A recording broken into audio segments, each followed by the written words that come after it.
Hi guys, I'm Shmi and welcome to Livigno in Italy, in the Alps, and the Lamborghini Winter Accademia, and more specifically, the Lamborghini Aventador S, the new, refreshed, updated version of the Aventador.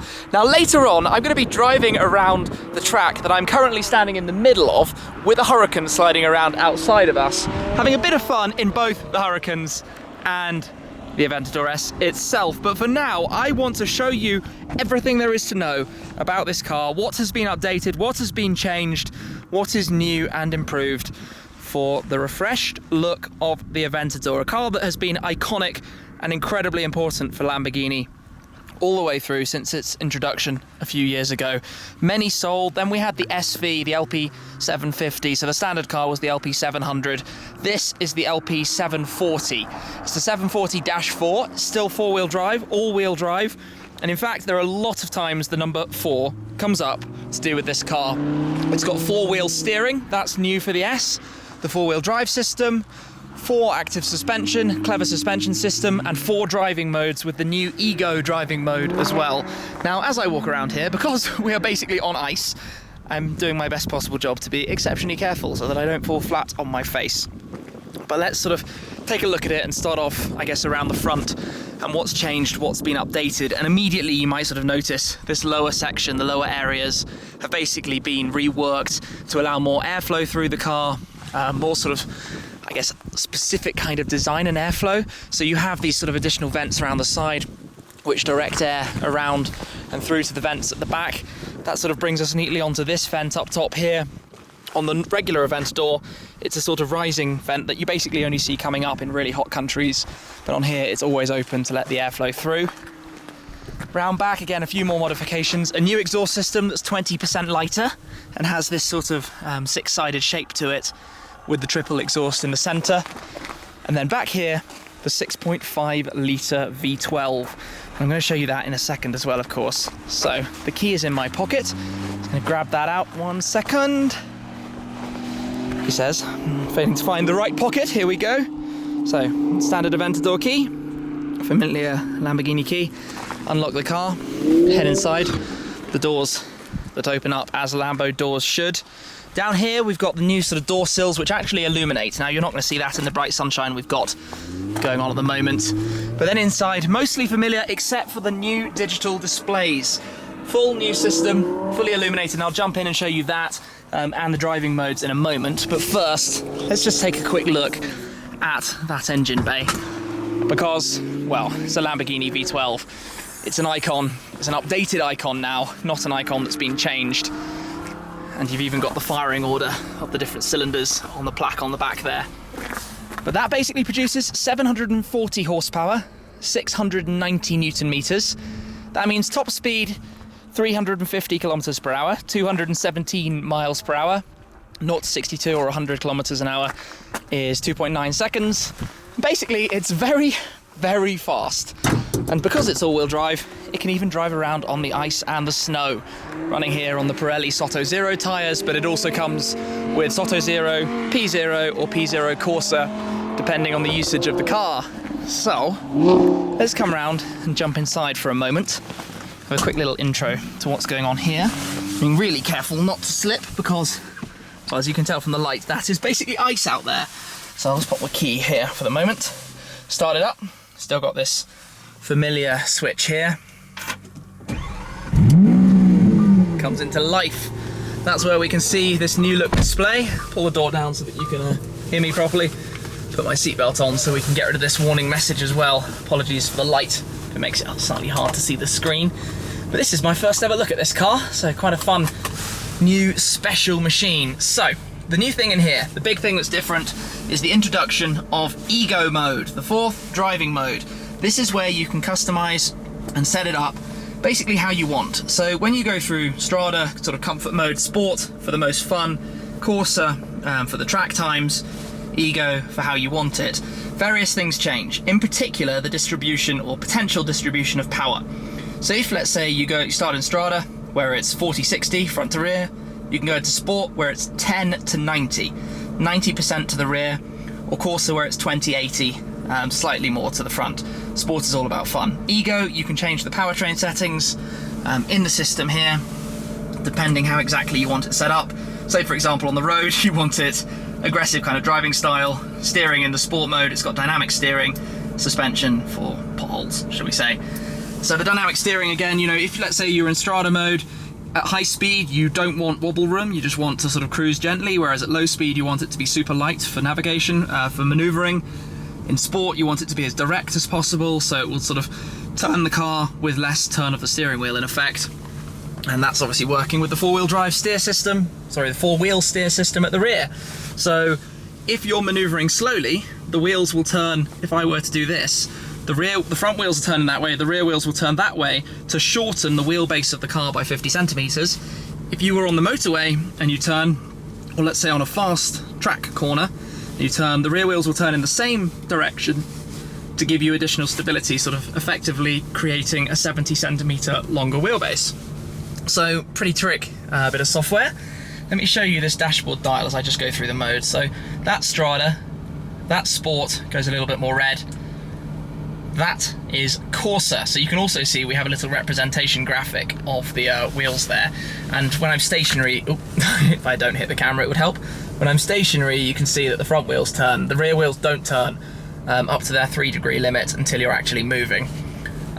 So we can't see that on the graphic while I'm static. But one thing this car has not forgotten, if I put the window down, is this. The sheer voluptuous power, noise and drama that is the Lamborghini Aventador. Followed on obviously from a whole line of the Miura, the Countach, the Diablo, the Murcielago, and then this car itself. As I just hop back out and again do my best not to fall over here. But it certainly looks the part, it sounds the part, and I'm looking forward to being able to drive it around on the ice as well, even parked here though. Just look at that thing. Anywho, I think it would be the right time now to find somebody to come along with me and take this out for a little drive on the road.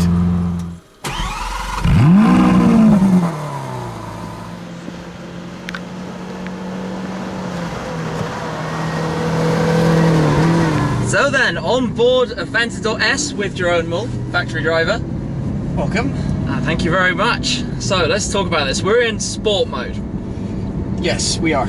Yeah, so new on the Aventador S, we now have a fourth driving mode accompanying the other three, Strada, Sport and Corsa, which you might be familiar with from previous Lamborghini models. I've actually just been showing it through the different settings and the way you can configure, and I think that's one of the most important things, is that everything is completely configurable and set upable in here. You can change how you want it to drive, configure it to how you want it for that time, that experience. Yeah. And the four-wheel steer, so you've driven these more than I have. You feel the difference of the shrinking of the size of the car? Yes, immediately. On lower speeds, when the rear axle is facing the opposite direction of your steering wheel that you put in, it immediately darts to the corner and it rotates around its center axle much more quickly than a car without this system. Yeah, for sure. And I mean, the Aventador is always going to be a fairly heavy car. It's got a huge V12 engine, it's got a four-wheel drive system, it's about, I think, 1575 kilos. Yeah. But it probably doesn't feel that when you're on the road now. Virtually, when we use the full 3 degrees of range that we have on the rear axle, we shorten the wheelbase by 50 centimeters. Yeah. So that makes a huge difference. Still got that though. It's still got that sort of spectacular sound. If you make a turn here, the car is just so incredibly... Yeah, the turning circle there was really tight. Unfortunately, we do have to put a 3-point turn in still. Yeah, but in previous gen car, you might have had to do more. Exactly. And then you've got that. 7-speed single clutch. Faster than before? Has that been changed slightly? No, it's not faster, it's just more refined. So what we've done with the Aventador S is just make it a more refined and better version of what it already was, because the success of the Aventador is incredible still for the brand. Yeah. So we just wanted to create a better version of already a very good car for us. Yeah, don't change an icon. Exactly. Don't change an icon. So yeah, we have the different modes. we can now go into Ego, in which we have, in this case, the Corsa setup for the powertrain and gearbox, so we get the fast shifts.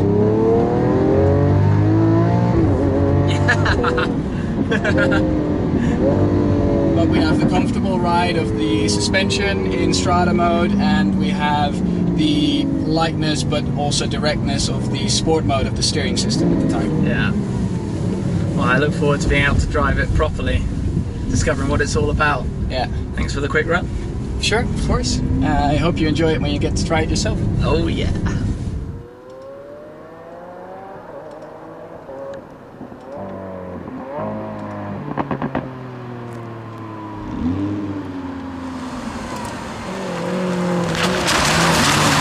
A quick little drive then with Owen. I'm going to be taking another Aventador S out onto the ice track in front of me later on, so that video is going to follow very shortly, and then hopefully in summer I'll be able to drive one properly. But while we're here also, I want to show you quickly, well, a couple of things, but the reversing camera, which is now in here, substantially improved view. And then if I go back to here, hear it for a sec.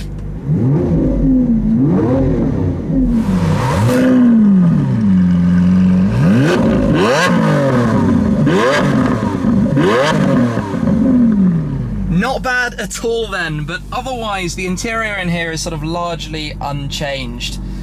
You've got the sort of usual controls on the steering wheel, these long fixed paddles for the gearbox, the door opening mechanism, you sort of poke in here and then pull it up to hop out. So I'm going to flip the car off, which you obviously do like so.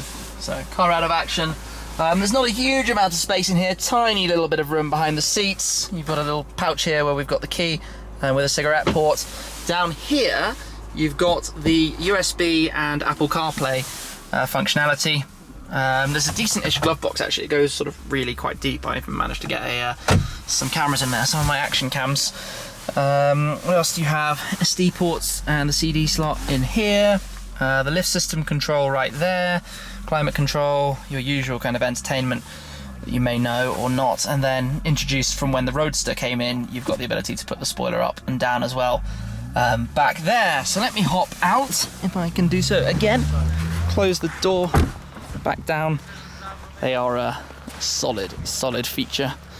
And this is the Lamborghini Aventador S here at the Winter Academia.